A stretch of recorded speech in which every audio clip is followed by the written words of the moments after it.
Assalamualaikum warahmatullahi wabarakatuh. Selamat pagi anak-anakku semua.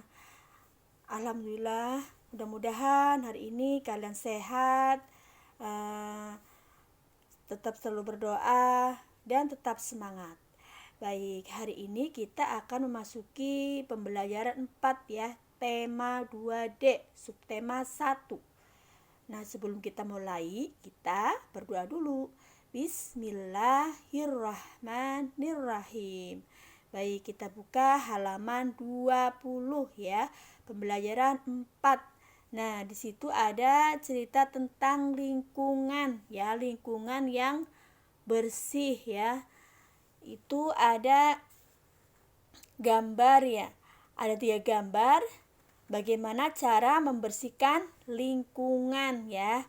Oke, yang pertama Ino sedang menyapu ya, menyapu halaman. Terus yang kedua Ino sedang membuang sampah di tempat sampah. Yang ketiga membersihkan kamar mandi. Nah, ini adalah contoh cara membersihkan lingkungan ya. Oke.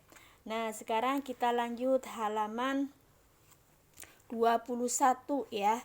Itu ada cerita tentang bagaimana cara membasmi nyamuk demam berdarah.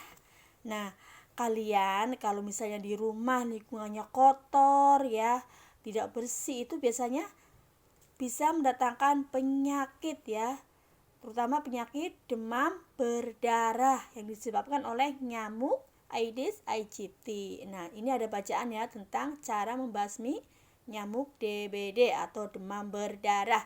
Nah, di sini ada nih, penyakit demam berdarah sangat berbahaya. Oleh karena itu, kita harus mencegahnya. Cara mencegahnya adalah dengan membasmi nyamuk demam berdarah ya. Jadi nyamuknya yang harus dibasmi. Membasmi nyamuk demam berdarah dapat dilakukan dengan pengasapan ya. Pengasapan dapat membunuh nyamuk dewasa. Selain nyamuk dewasa, jentik dan telur nyamuk pun harus dibasmi. Pengasapan tidak dapat membasmi jentik dan telur nyamuk. Oleh karena itu diperlukan cara lain ya. Jentik dan telur nyamuk hidup di air. Jentik dan telur nyamuk biasanya ada di bak mandi ya. Bak mandi, penampungan air atau genangan air di kaleng atau ban bekas ya. Nah, untuk membasminya kita melakukan gerakan 3M. Apa itu gerakan 3M? Menguras, menutup, dan mengubur ya. Menguras contohnya seperti menguras bak mandi tuh, dibersihkan ya. Kalau nggak dibersihkan biasanya suka bikin jadi tempat sarang nyamuk. Terus menutup tempat penampungan air ya, nutup rapat. Terus mengubur ban atau kaleng dan botol bekas. Kalau ada barang-barang bekas itu ya dikubur ya, kalau enggak diolah juga bisa, dirongsokin ke abang-abang rongsokan ya, kayak botol-botol bekas apa tuh, jadi lebih bermanfaat ya. Oke, terus kita lihat halaman 21. Nah, itu ada jawab pertanyaan berikut. Mengapa kita harus mencegah penyakit demam berdarah? Nah, itu nanti kalian dikerjakan di rumah ya. Dijawab, dikerjakan di rumah, nanti difoto. Nah, di bawahnya ada contoh rumah yang bersih ya. Rumah pada gambar tampak bersih. Banyak tanaman tumbuh subur. Hiasan 2 buah pot menambah keindahannya. Namun, pot yang kosong dapat terisi air hujan. Air hujan yang tergenang dapat menjadi sarang nyamuk. Lah, ini pot ini. Nih, kalau misalnya hujan bisa jadi buat sarang nyamuk ya, yang bisa menyebabkan penyakit demam berdarah ya. Nah, selanjutnya itu ada ayo lakukan ya, pilihlah kata yang tepat untuk membasmi pernyataan berikut. Ini kalian bisa dikerjakan di rumah nanti ya. Ini ya, jadi kalian memilih yang tepat ya, di atas ini nih ya. Pertanyaannya nomor 1, nomor 2 sampai nomor 4. Jawabannya ada di atas, kalian tinggal memilih ya. Oke, dan di bawahnya adalah buatlah kalimat dengan kata-kata berikut. Membasmi. mencegah. Nanti kalian bikin kalimat.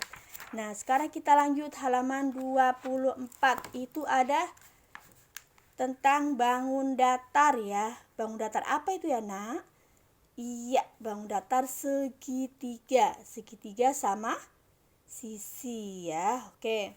Nah, Ino suka membantu membersihkan rumah.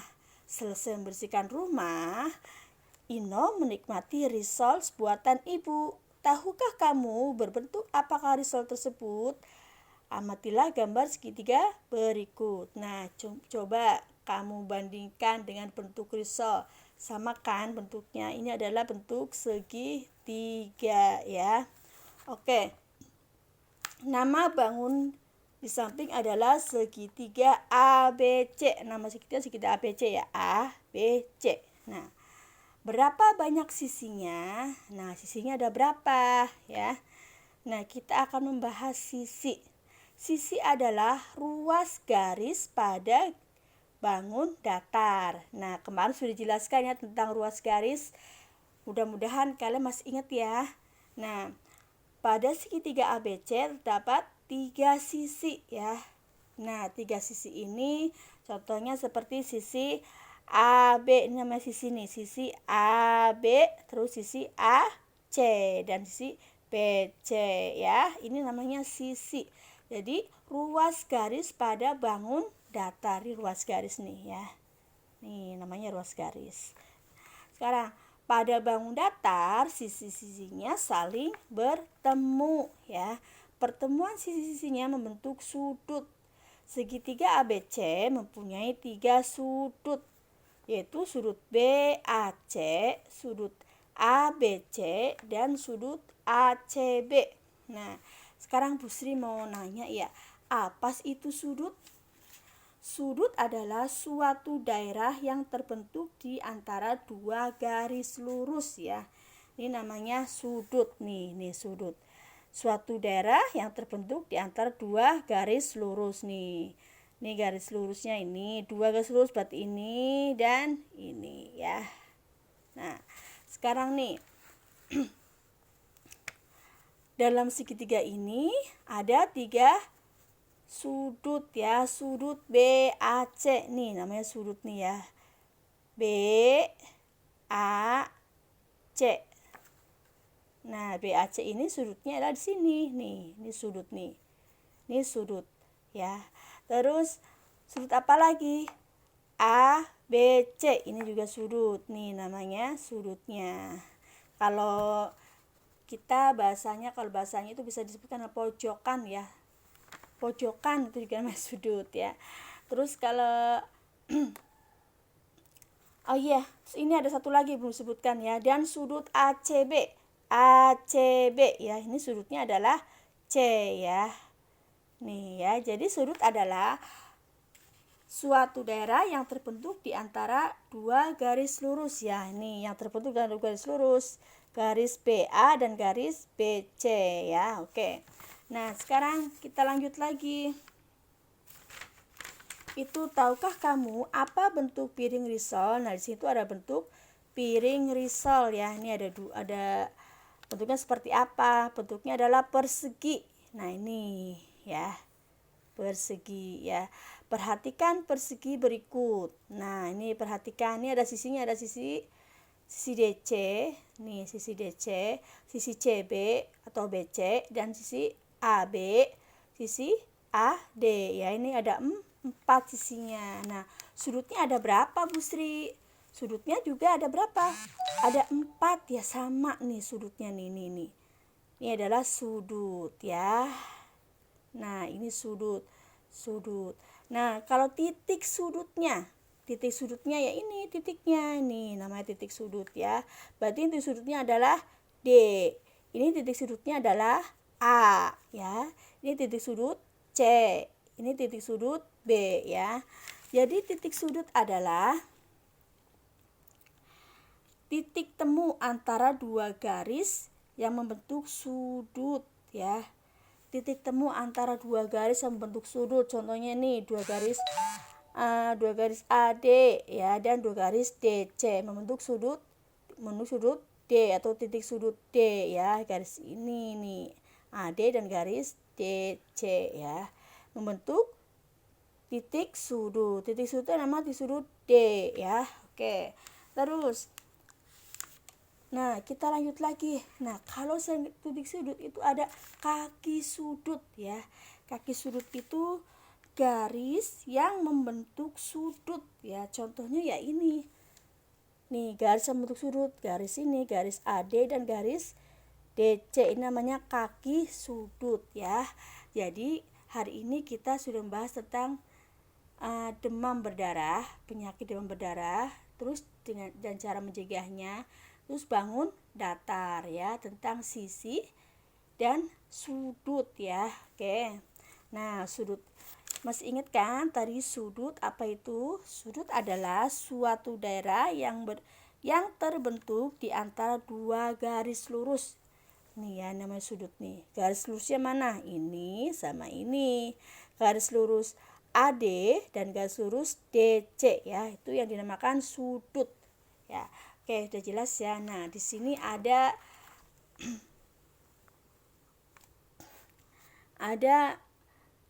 berlatih ya. Ayo berlatih, sebutkan sisi dan sudut pada bangun trapesium di samping. Sisinya ada berapa nih nak?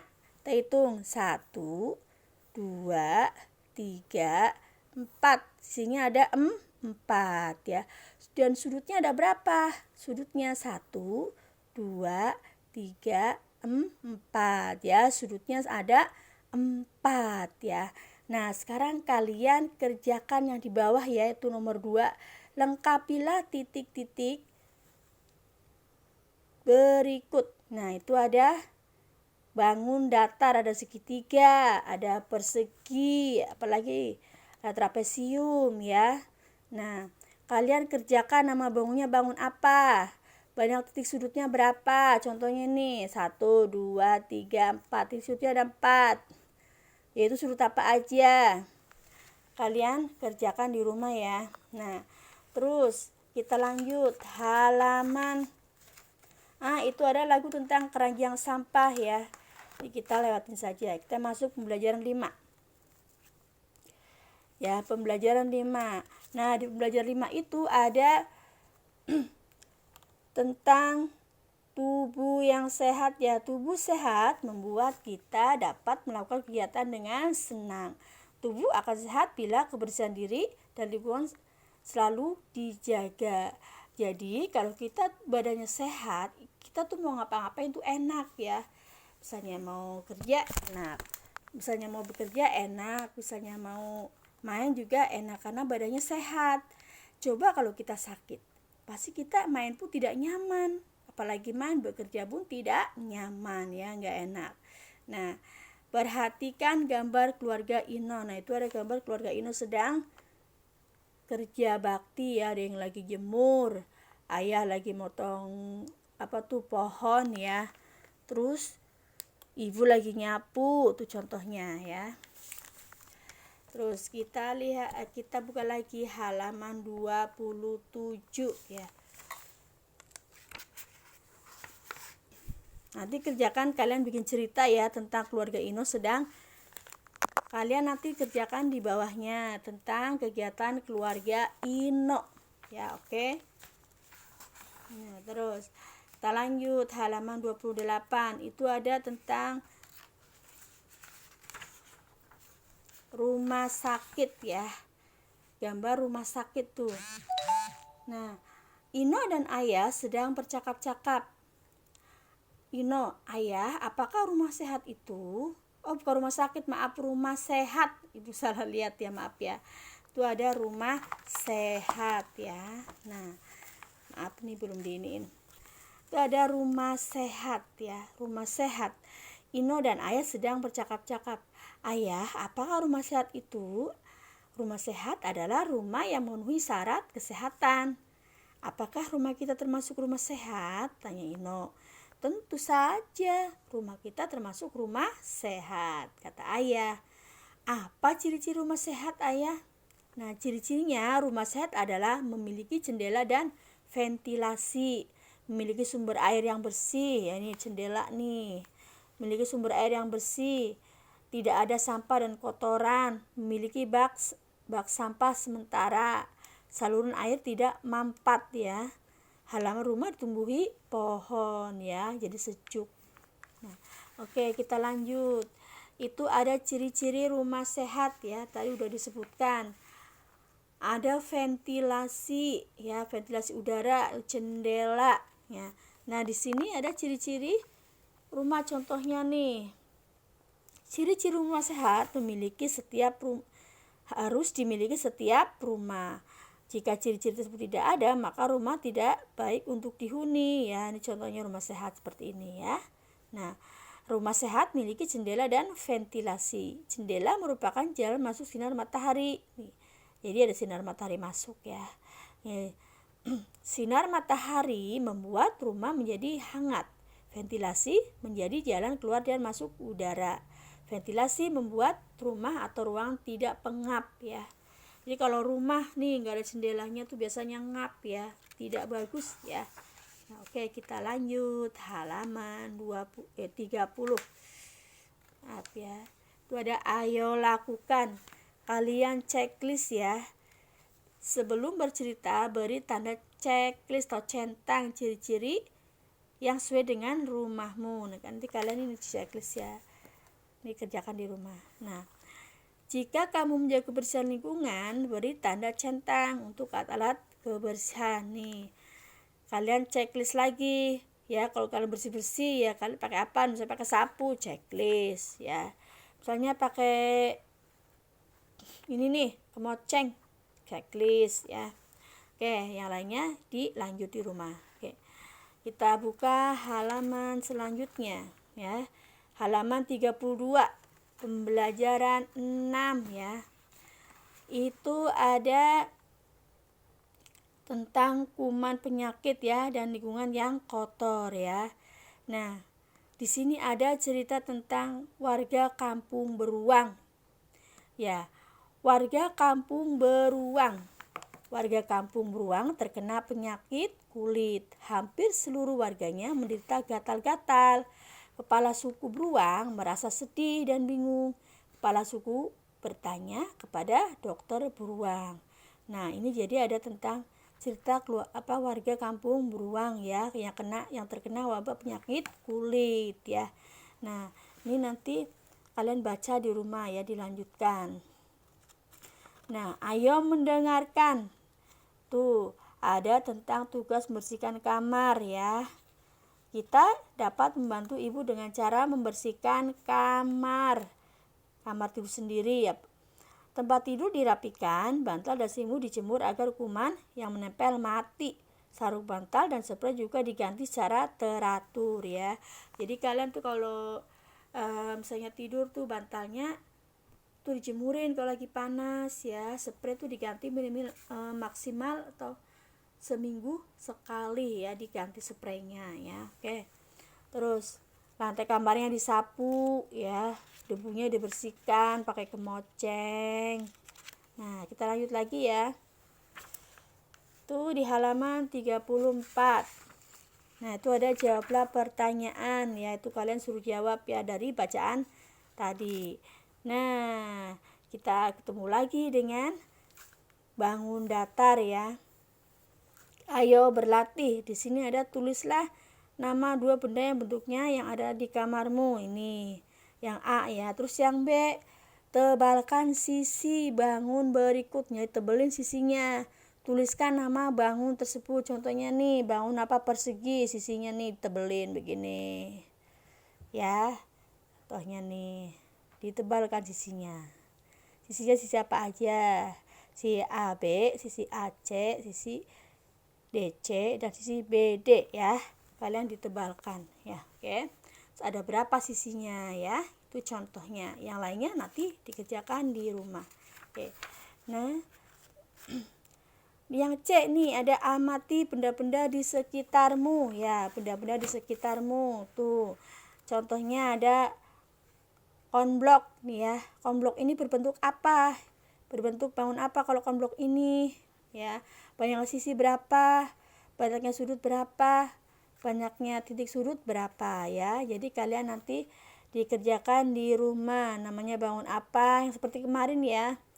Terus banyaknya sisi-sisinya ada berapa nih, 1, 2, 3, 4, 5, 6, ada 6 sisi ya. Banyaknya sudutnya ada berapa, kalian hitung sendiri nanti di rumah ya. Oke, nah dilanjutkan. Nah, udah selesai ya. Nah, kira-kira kalian paham ya yang apa ibu jelasin tadi. Oke, nah kalian kerjakan halaman 39 ya sampai 40 ya. Tugasnya kalian kerjakan 39 sampai 40 ya. Jadi subtema 1 selesai. Nanti kita masuk subtema 2. Oke. Ya, terima kasih ya untuk hari ini. Mudah-mudahan kalian paham dan dapat mengerjakan tugas dengan baik. Ibu rasa cukup sekian ya. Terima kasih ya sudah nemenin Bu Sri. Wassalamualaikum warahmatullahi wabarakatuh.